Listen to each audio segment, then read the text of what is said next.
Hello बच्चों, good morning. मैं हाफिज MS genius classes में आप सभी लोगों का स्वागत है।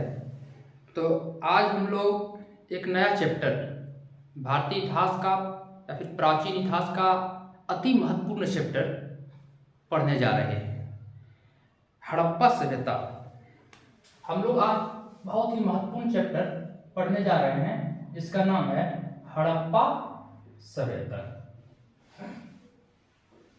हड़प्पा सभ्यता या इसी को सैंधो सभ्यता, सैंधो घाटी सभ्यता या सिंधु घाटी सभ्यता के नाम से भी जाना जाता है।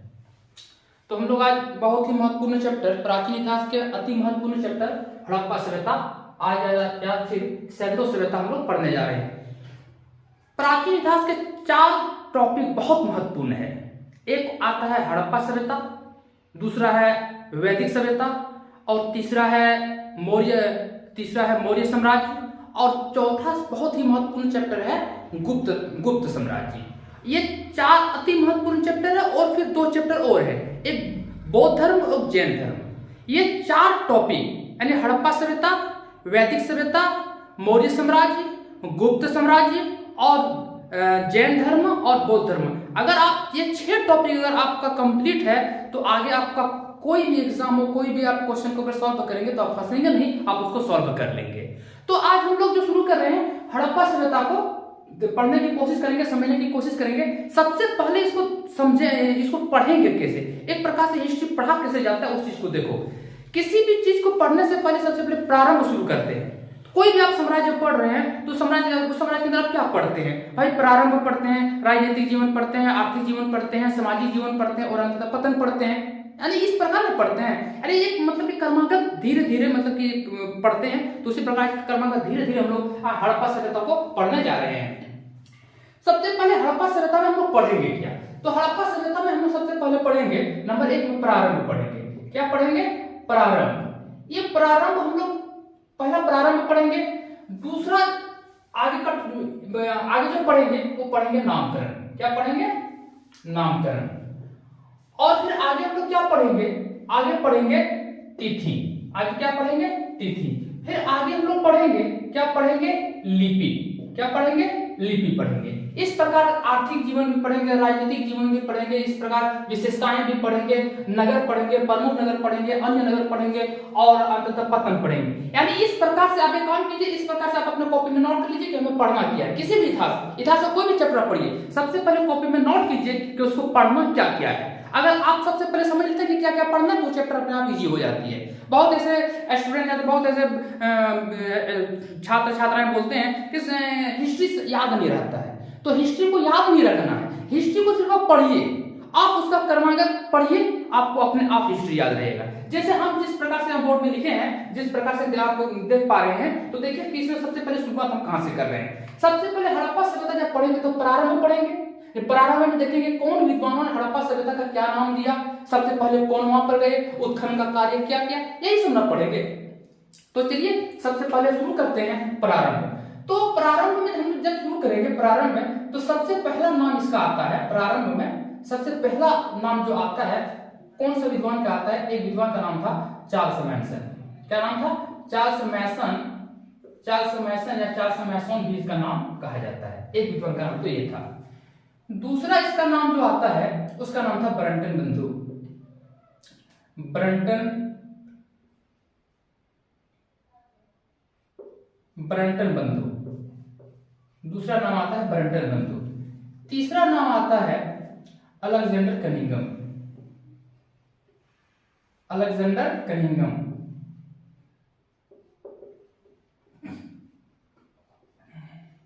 Alexander Cunningham. चौथा नाम आता है लॉर्ड कार्जन। Lord Curzon. पांचवा नाम इसका आता है जॉन मार्शल। John Marshall. छठा इसका नाम आता है, छठा में नाम आता है दयाराम साहनी। दयाराम साहनी। और सातवां नाम आता है राखलदास बनर्जी। राखलदास बनर्जी। राखादास बनर्जी। तो इतने विद्वान सबसे पहले हड़प्पा सभ्यता का एक प्रकार से नामकरण कह लो, खोज कह लो, उत्खनन कह लो, इतने विद्वानों ने किया था।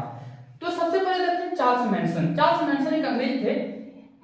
ये चार्ल्स मैनसन घूमते घूमते एक बार चले गए, कहां चले गए थे? पंजाब चले गए थे। तो घूमते घूमते पंजाब के एक जगह गए थे जिसका नाम था हड़प्पा। कहां पर चले गए थे? हड़प्पा चले गए थे। तो चार्ल्स मैनसन कब गए थे? 1826 में। कब गए थे? 1826 में ये चार्ल्स मैनसन हड़प्पा नामक एक जगह पे चला गया। तो यहाँ पर इसको घूमते घूमते एक ईंट मिला। यहाँ पर घूमते घूमते गया था, एक अंग्रेज थे, यहाँ पर एक ईंट मिला, फिर एक दो और रोड़ी मिला, इस प्रकार से दो और ईंट मिल गए। तो उसको लगा कि कहीं ना कहीं यहाँ पर कोई सभ्यता दबी हुई है, एकदम बिल्कुल टीला के प्रकार था। तो उसको लगा कि कहीं ना कहीं यहाँ पर कोई सभ्यता दबी हुई है। तो ये चार्ल्स मैनसन चले आए किसके पास? Alexander Cunningham. तो अलेक्जेंडर कनिंघम कौन थे? अलेक्जेंडर कनिंघम भारतीय पुरातत्व के जनक कहे जाते हैं, भारतीय पुरातत्व के पितामह कहे जाते हैं। तो इसके पास अलेक्जेंडर कनिंघम के पास आए। अलेक्जेंडर कनिंघम यहाँ हड़प्पा गए। कहां पर? हड़प्पा गए और यहाँ पर देखा, ईंट वगैरह देखा, लेकिन इन्होंने इस बात को नहीं माना कि यहाँ पर कोई सभ्यता दबी हुई है, बल्कि इन्होंने क्या कहा कि यहाँ पर कोई बौद्ध टीला है, और यह बात करके उन्होंने बात को टाल दिया कि यहाँ पर कोई सभ्यता नहीं दबी हुई है। उसके बाद ये ब्रंटन बंधु, ये दो भाई थे ब्रंटन बंधु। इनका एक का नाम था जॉन ब्रंटन, एक का नाम था जॉन ब्रंटन, और एक का नाम था विलियम ब्रंटन। एक का नाम था जॉन ब्रंटन, एक का नाम था विलियम ब्रंटन। ये दोनों भाई थे, दोनों इंजीनियर थे। तो लाहौर से कराची, उस वक्त लाहौर से कराची रेलवे लाइन बिछाया जा रहा था। तो जब रेलवे लाइन में बिछाया जा रहा था तो यहाँ पर कुछ रोड़ी या तो कुछ छोटे छोटे मटेरियल, तो ईंटे की जरूरत पड़ गई। तो वहां पर देखा कि अगर बगल में छोटा छोटा ईटा का भाग, ईटा का टुकड़ा, रोड़ी मिलने लगा। तो जैसे एक ईटा मिला, फिर दो को मिल गया, फिर आगे मिला, तो ऐसे करते करते वहां पर एक दीवार मिल गया। कहां पर? हड़प्पा में क्या मिल गया? एक दीवार मिल गया। तो ब्रंटन बंधु ने, ये दोनों जो भाई थे, दोनों इंजीनियर थे, सबसे पहले दोनों ने काम को रोक दिया, और काम को रोकने के बाद किसके पास आए? अलेक्जेंडर कनिंघम के पास आए। अलेक्जेंडर कनिंघम फिर क्या करते हैं? हड़प्पा का दौरा करते हैं, जहां पर ये रेलवे ट्रैक बिछाया जा रहा था, वहां पर दौरा करते हैं और देखते हैं कि यहाँ पर हाँ एक ईंट है, दो ईंट है, तीन ईंट है, फिर देखते हैं कोई दीवार है। तो फिर भी इस बात को नहीं समझते हैं। वो क्या कहते हैं कि नहीं, यहाँ पर कोई सभ्यता नहीं है, अपितु क्या है, एक बौद्ध टीला है। यह बात करके फिर से वो बात को टाल देते हैं और वहां से चले आते हैं। अब यहीं से अक्सर एक क्वेश्चन पूछा जाता है कंपटीशन में कि कौन से पुरातात्विक थे जिन्होंने हड़प्पा के महत्व को नहीं समझ पाए। बात समझ पा रहे हैं ना? अगर क्वेश्चन हमसे कोई पूछे कि कौन से वो पुरातात्विक थे जिन्होंने हड़प्पा सभ्यता के महत्व को नहीं समझ पाए थे, तो वो कौन थे? अलेक्जेंडर कनिंघम थे। बात समझ पा रहे हो ना? एकदम एक एक पॉइंट को समझना है। तो देखो, सबसे पहले चार्ल्स मैनसन गए, यानी हड़प्पा का सर्वप्रथम कह लो, खोज कह लो, या तो फिर सर्वप्रथम वहां पर चर्चा करने वाले कह लो, कौन थे? चार्ल्स मैनसन थे। उसके बाद ब्रंटन बंधु गए, लेकिन इनके भी बात को अलेक्जेंडर कनिंघम नहीं मानते हैं। अंततः क्या होते हैं? Lord Curzon. ये लॉर्ड कार्जन जो थे 1905 में, कब? 1905 में ये भारत के वायसराय होते हैं। वायसराय होते हैं, और 1900 जब ये वायसराय होते हैं तो यहाँ क्या करते हैं? भारत में पुरातत्व विभाग का स्थापना करते हैं। क्या करते हैं? पुरातत्व विभाग का स्थापना करते हैं। तो भारतीय पुरातत्व विभाग का स्थापना करने वाले कौन थे? लॉर्ड कार्जन थे। ठीक है ना? ये भारतीय पुरातत्व विभाग का स्थापना करने वाले कौन थे? लॉर्ड कार्जन थे। तो लॉर्ड कार्जन के ही महानिदेशक, पुरातत्व विभाग के महानिदेशक उस वक्त कौन थे? जॉन मार्शल थे। ये कौन थे? महानिदेशक थे। तो पुरातत्व विभाग के महानिदेशक कौन थे? जॉन मार्शल थे। तो जॉन मार्शल के निर्देशन में दो व्यक्ति काम कर रहे थे। एक का नाम था दयाराम साहनी। क्या नाम था? दयाराम साहनी। तो दयाराम साहनी ने महानिदेशक जॉन मार्शल के निर्देशन में 1921 में 1921 में हड़प्पा नामक स्थल का उत्खनन किया। हड़प्पा नामक स्थल का उत्खनन किया। कब? 1921 में। और राखादास बनर्जी ने 1922 में मोहनजोदड़ो नामक स्थल का उत्खनन किया। तो देखो, जॉन मार्शल के निर्देशन में दो व्यक्ति, दयाराम साहनी और राखादास बनर्जी ने दो स्थल का उत्खनन किया, एक हड़प्पा का और एक मोहनजोदड़ो का। तो अंततः ये दो स्थल उत्खनन करने से इस बात का अस्तित्व आ चुका था इस बात का अस्तित्व यानी ये बात को जान लिया कि यहाँ पर सभ्यता दबी हुई है, अंततः मतलब कि फिर आगे की प्रक्रिया चलती रही, आगे उत्खनन करते रहे और आगे फिर कई नगर कई जगह का उत्खनन हुआ। तब क्या हुआ कि जॉन मार्शल, नाम याद रखना, जॉन मार्शल ने 1924 में, कब 1924 में जॉन मार्शल ने अंतरराष्ट्रीय मंच पर ये ऐलान करते हैं, क्या ऐलान करते हैं कि भारत की जो वैदिक सभ्यता है, भारत की जो वैदिक सभ्यता है, ये वैदिक सभ्यता प्राचीन सभ्यता नहीं है बल्कि हड़प्पा सभ्यता प्राचीन सभ्यता है। अंतरराष्ट्रीय मंच पर जॉन मार्शल ने 1924 में यह बात को ऐलान कर दिया कि भारत के प्राचीन सभ्यता वैदिक सभ्यता नहीं है बल्कि क्या है, हड़प्पा सभ्यता है। फिर से एक बार समझ लो, सर्वप्रथम हड़प्पा स्तर पर जाने वाले कौन थे? चार्ल्स मैनसन थे। ये चार्ल्स मैनसन 1826 में गए, इसके बाद को इनकार कर दिया गया, इस बात का कोई उल्लेख नहीं किया गया। अंततः ब्रंटन बंधु, ये ब्रंटन बंधु कब गए थे? 1856 में, डेट याद रखना, 1856 में गए। तो इन्होंने अलेक्जेंडर कनिंघम को जाके कहा कि यहाँ पर कोई सभ्यता दबी हुई है। अलेक्जेंडर कनिंघम यहाँ का दौरा करते हैं, हड़प्पा का दौरा करते हैं और कह देते हैं कि यहाँ पर कोई सभ्यता नहीं दबी हुई है, अभी तो यहाँ पर क्या है, एक बौद्ध टीला है, और बात को खत्म कर देते हैं। फिर आते हैं लॉर्ड कार्जन। लॉर्ड कार्जन 1905 में भारत वायसराय होते हैं और यही लॉर्ड कार्जन ही भारतीय पुरातत्व विभाग के जनक या भारतीय पुरातत्व विभाग की स्थापना करते हैं। तो इसी के महान पुरातत्व विभाग के जो महानिदेशक थे जॉन मार्शल थे। कौन थे? जॉन मार्शल थे। तो जॉन मार्शल के निर्देशन में दो व्यक्ति काम कर रहे थे, दयाराम साहनी और राखादास बनर्जी। तो दयाराम साहनी ने 1921 में हड़प्पा नामक स्थल का उत्खनन किया और वहां से चीजों को प्राप्त किया, बहुत सारे ऐसे चीजें प्राप्त किया। और फिर राखादास बनर्जी ने 1922 में मोहनजोदड़ो नामक स्थल का उत्खनन किया। ये दो स्थल उत्खनन से इस बात का प्रूफ हो गया, इस बात को जान लिया कि यहाँ पर सभ्यता दबी हुई है। और अंततः 1924 में जॉन मार्शल ने अंतरराष्ट्रीय मंच पर ऐलान कर दिया कि भारत का वैदिक सभ्यता प्राचीन सभ्यता नहीं है बल्कि हड़प्पा सभ्यता प्राचीन सभ्यता है। ठीक है, अगर किसी को कहीं दिक्कत हो तो कमेंट करके पूछ सकते हैं। तो एक काम कीजिए, इसको स्क्रीनशॉट है, इसको नोट करना है कर लीजिए, बोर्ड साफ है। तो अब हम लोग देखते हैं कि हड़प्पा सभ्यता को प्राचीन सभ्यता क्यों कहा गया और वैदिक सभ्यता को उसके बाद क्यों रखा गया, यानी पहले हड़प्पा सभ्यता को क्यों रखा गया। तो इस चीज को हम लोग समझते हैं कि वैदिक सभ्यता को बाद में रखा गया, वैदिक सभ्यता को बाद में रखा गया।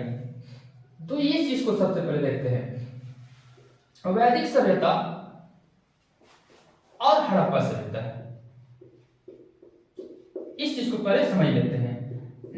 तो वैदिक सभ्यता में हड़प्पा सभ्यता में लोहा का साक्ष्य मिला है, हड़प्पा सभ्यता में लोहा का साक्ष्य मिला है और वैदिक सभ्यता में लोहा का साक्ष्य नहीं मिला है। हड़प्पा सभ्यता के जो मृदभांड मिले हैं, हड़प्पा सभ्यता में जो मृदभांड मिले हैं, हड़प्पा सभ्यता का जो मृदभांड मिले हैं और वैदिक सभ्यता का जो मृदभांड मिले हैं, इसमें भी बहुत अंतर है। तो देखो अंतर तो है, लेकिन आप इस चीज को देखो कि हड़प्पा सभ्यता में लोहा का साक्ष्य मिला है, तो पूरा विश्व समुदाय में लोहा का जो साक्ष्य मिला है 1000 ईसा पूर्व के आसपास मिला है, जबकि हमारे हड़प्पा सभ्यता जो कहा जाता है ये 3500 ईसा पूर्व के आसपास का है। तो देखो सबसे पहले लोहा का साक्ष्य कहाँ पे मिल रहा है?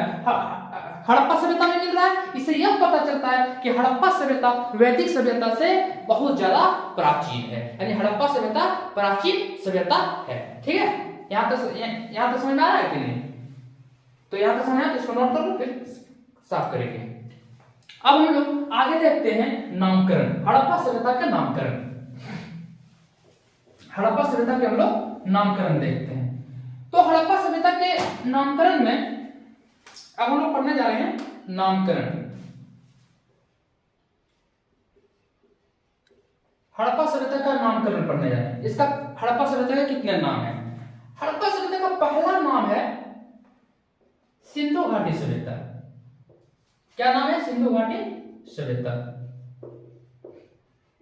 सिंधु घाटी सभ्यता। यह सिंधु घाटी सभ्यता ये लोकप्रिय नाम है, लोकप्रिय नाम है। ये सिंधु घाटी सभ्यता जॉन मार्शल ने दिया था। किसने दिया था? जॉन मार्शल ने दिया था। एक तो नाम यह होगा सिंधु घाटी सभ्यता, क्योंकि सिंधु नदी के किनारे बहुत ऐसे स्थल मिले थे, इसलिए इसका नाम सिंधु घाटी सभ्यता पड़ गया। दूसरा नाम है सरस्वती सभ्यता, सरस्वती सभ्यता, सरस्वती घाटी सभ्यता, सरस्वती घाटी सभ्यता। अब ये सरस्वती घाटी सभ्यता क्यों? तो सरस्वती नदी के किनारे लगभग 80% स्थल सरस्वती नदी के किनारे मिला है, इसलिए इस सभ्यता का नाम सरस्वती घाटी सभ्यता के नाम से भी जाना जाता है। तीसरा नाम है हड़प्पा सभ्यता। क्या नाम है? हड़प्पा सभ्यता। अब कहा जाता है कि हड़प्पा सभ्यता, यही हड़प्पा सभ्यता क्यों इसका नाम पड़ा? तो अंतरराष्ट्रीय मंच पर जब वहां पुरातात्विक लोग जितने भी थे सब का बैठक हुआ, इस पर एक विवाद हो गया कि इसका नाम क्या रखा जाए। तो सबसे बड़ा विवाद था कि इस सभ्यता का नाम क्या पड़े। तो कोई कह रहा था सिंधु घाटी सभ्यता, कोई कह रहा था सरस्वती घाटी सभ्यता, तो कोई कह रहा था हड़प्पा सभ्यता। तो इस पर विवाद का एक प्रकार एक विवाद का बात बन गया। तब लोगों ने अंतरराष्ट्रीय मंच पर जब बैठक हुई तो इस बात को पुरातत्वविद लोगों ने इस बात का निर्णय लिया गया कि आज के बाद जिस जगह का सबसे पहले खोज होगा, जिस जगह के नाम से पहले खोज होगा और वहां हमें कोई सभ्यता प्राप्त होगी, तो आज के बाद उसी जगह के नाम पर उस सभ्यता का नाम रखा जाएगा। इसीलिए हड़प्पा सभ्यता को प्रामाणिक नाम भी माना जाता है। क्या माना जाता है? प्रामाणिक नाम हड़प्पा सभ्यता ही माना जाता है। ठीक है। फिर कहा जाता है इसका और नाम है कांस्य युगीन सभ्यता। कांस्य युगीन सभ्यता, ये कांस्य युगीन सभ्यता क्यों? क्योंकि कांसा के उपकरण हड़प्पा सभ्यता में बहुत मिले, इसलिए इसका कांस्य युगीन सभ्यता भी कहा जाता है। कांस्य युगीन सभ्यता क्योंकि कांसा कैसे बनता है? तांबा और टीन से। कैसे? तांबा और टीन से। तांबा और टीन से 9:1 में। तांबा से बहुत ऐसे उपकरण मिले हैं, तांबा का बहुत ऐसे उपकरण मिले हैं हड़प्पा सभ्यता में, इसीलिए इसका नाम कांस्य युगीन सभ्यता भी कहा जाता है। आगे का नाम आता है प्रथम नगरी सभ्यता, और नाम है प्रथम नगरी सभ्यता। प्रथम नगरी सभ्यता। प्रथम नगरी सभ्यता क्यों? क्योंकि यहाँ के जितने भी नगर मिले सब व्यवस्थित ढंग से और विकसित मिले, इसलिए इसका नाम प्रथम नगरी सभ्यता। तो भारत का प्रथम नगर कौन है? भारत का प्रथम नगर आमरी। भारत का प्रथम नगर आमरी है। आमरी कहाँ है? पाकिस्तान के सिंध प्रांत में। कहा जाता है कि नगर शब्द का उल्लेख सर्वप्रथम कहाँ किया गया है? तो याद रखना, तैत्तिरीय उपनिषद में। किसमें किया गया है? तैत्तिरीय उपनिषद में। यह क्वेश्चन अक्सर पूछा जाता है कि नगर शब्द का उल्लेख सर्वप्रथम किस ग्रंथ में किया गया है? तो तैत्तिरीय उपनिषद में किया गया है। और आगे का इसका जो नाम आता है प्रथम नगरी सभ्यता, कांस्य युगीन सभ्यता, हड़प्पा सभ्यता, सरस्वती सभ्यता, सिंधु घाटी सभ्यता, इसका और नाम पड़ता है मेलुआ सभ्यता। मेलुआ सभ्यता इसका नाम क्यों पड़ा? क्योंकि कहा जाता है कि जब हड़प्पा सभ्यता यहाँ पर थे तो हड़प्पा सभ्यता का व्यापार का जो संबंध था वो सुमेरियन सभ्यता था। तो सुमेरियन अभिलेखों में हड़प्पा सभ्यता को क्या कहा गया है? मेलुआ सभ्यता। किसमें कहा गया है? सुमेरियन अभिलेख में। सुमेरियन अभिलेख में हड़प्पा सभ्यता को मेलुआ सभ्यता भी कहा जाता है। ऋग्वेद में इसका नाम क्या पड़ा है? ऋग्वेद में हड़प्पा सभ्यता को हरियूपिया कहा जाता है। हरियूपिया किसमें कहा गया है? ऋग्वेद में। ठीक है। एक बार जरा फिर से देख लो शुरू से। सिंधु घाटी सभ्यता ये लोकप्रिय नाम है, जॉन मार्शल ने दिया था। दूसरा नाम सरस्वती घाटी सभ्यता, क्योंकि सरस्वती नदी के किनारे 80% स्थल मिले हैं। तीसरा नाम है हड़प्पा सभ्यता, ये प्रामाणिक नाम माना जाता है। चौथा नाम है कांस्य युगीन सभ्यता, क्योंकि कांसा के बहुत सारे उपकरण मिले हैं। पांचवा नाम है प्रथम नगरी सभ्यता, क्योंकि जितने भी यहाँ पे नगर मिले हैं सब विकसित मिले हैं। भारत का पहला नगर आमरी है। आमरी भी कहाँ है? पाकिस्तान के सिंध प्रांत में है। नगर शब्द का सर्वप्रथम उल्लेख किसमें मिलता है? तैत्तिरीय उपनिषद में मिलता है। छठा नाम है मेलुआ सभ्यता, सुमेरियन अभिलेखों में हड़प्पा सभ्यता को मेलुआ सभ्यता कहा गया है। सातवां नाम है हरियूपिया सभ्यता किसमें कहा गया है? ऋग्वेद में कहा गया है। ठीक है, नोट कर लीजिए तो स्क्रीनशॉट कर लीजिए। तो चलो अब हम लोग तिथि पढ़ते हैं। क्या पढ़ेंगे? तिथि या काल निर्धारण। हड़प्पा सभ्यता का टाइम पीरियड क्या है? विद्वानों ने इस पर क्या चर्चाएं की है? कौन विद्वान ने कितना टाइम पीरियड बताया है? तो सबसे पहले एक विद्वान का नाम है जॉन मार्शल ने हड़प्पा सभ्यता का टाइम पीरियड दिया है 3250 से 2750 बीसी। तो देखो बच्चों, बीसी यानी बिफोर क्राइस्ट, यानी ईसा पूर्व, ठीक है ना। ऐसी ये बीसी क्या होता है, इस पर भी एक वीडियो हम बनाएंगे आप लोगों के लिए। तो फिलहाल समझो बीसी का मतलब होता है ईसा पूर्व। तो जॉन मार्शल ने 3250 से 2750 बीसी बताया है। किसके अनुसार बताया है? सुमेरियन सभ्यता के अनुसार बताया है। सुमेरियन सभ्यता के अनुसार बताया है। यानी सुमेरियन सभ्यता, यहाँ पर हड़प्पा सभ्यता थे तो उधर कौन थे? सुमेरियन सभ्यता में कहाँ, जैसे ईरान हो गया, मेसोपोटामिया हो गया। तो जब यहाँ पर हड़प्पा सभ्यता थे तो वहां कौन थे? सुमेरियन सभ्यता। यानी सुमेरियन सभ्यता और हड़प्पा सभ्यता में व्यापारिक संबंध होता था। तो जॉन मार्शल ने सुमेरियन सभ्यता के अनुसार से टाइम पीरियड 3250 से 2750 बीसी बताया है। एक विद्वान का नाम है मार्टिमर व्हीलर। ये मार्टिमर व्हीलर ने हड़प्पा सभ्यता का टाइम पीरियड 2500 से लेकर के 1500 बीसी बताया है। कितना दिया है? 2500 से लेकर के 1500 बीसी बताया है। ये स्तरीकरण के अनुसार से बताया है। स्तरीकरण मतलब उत्खनन से जो चीजें मिली है उसी के अनुसार से इन्होंने 3250 से लेकर के 1500 बीसी बताया है, यानी 2500 से लेकर के 1500 बीसी। नंबर 3 में आता है कार्बन डेटिंग पद्धति। कार्बन डेटिंग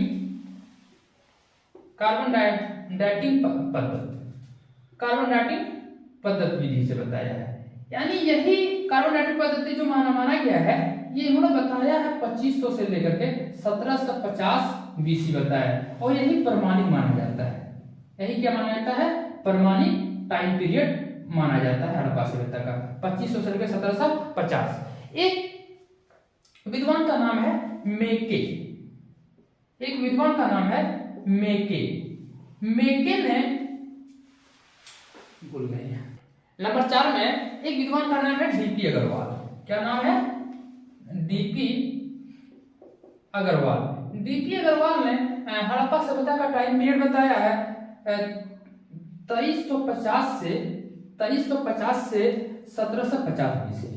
2350 से 1750 बीसी। एक विद्वान का नाम है, आगे और एक विद्वान का नाम आता है मेके महोदय ने हड़प्पा सभ्यता का टाइम पीरियड दिया है 2600 से लेकर के 2500 बीसी। 2600 से लेकर के 2500 बीसी बताया है। फिर से एक बार देख लो पूरा। जॉन मार्शल ने सुमेरियन सभ्यता के अनुसार से 3250 से 2750 बीसी बताया है। मार्टिमर व्हीलर ने 2500 से लेकर 1500 बीसी बताया है। स्तरीकरण के अनुसार से, यानी जब उत्खनन में कोई सामान मिल रहा था तो उसी के अनुसार से इन्होंने बता दिया कि हड़प्पा सभ्यता का टाइम पीरियड 2500 से लेकर 1500 बीसी रहा होगा। कार्बन डेटिंग पद्धति यही प्रमाणिक माना जाता है, यही लगभग हर कोई मानता है। 2500 से लेकर 1750 बीसी। डीपी अग्रवाल ने 2350 से लेकर 1750 बीसी बताया है। और मेके महोदय ने 2600 से लेकर के 2500 बीसी बताया है। ठीक है, तो यहाँ तक आज हम लोग किए। फर्स्ट पार्ट में हम लोग हड़प्पा सभ्यता का फर्स्ट पार्ट में तिथि तक किए। तो ठीक है, सब अच्छा से नोट्स कर लो, इसका अच्छा से नोट्स बना लो। और जरा से यहाँ पे मिस्टेक हो गया है, 2600 नहीं 2800 है। कितना है? 2800। यानी 2800 से लेकर के 2500 बीसी तक जो टाइम पीरियड दिया है हड़प्पा सभ्यता का, वो मेके महोदय ने दिया है। ठीक है, तो फिर मिलेंगे हम लोग कल अगले वीडियो में।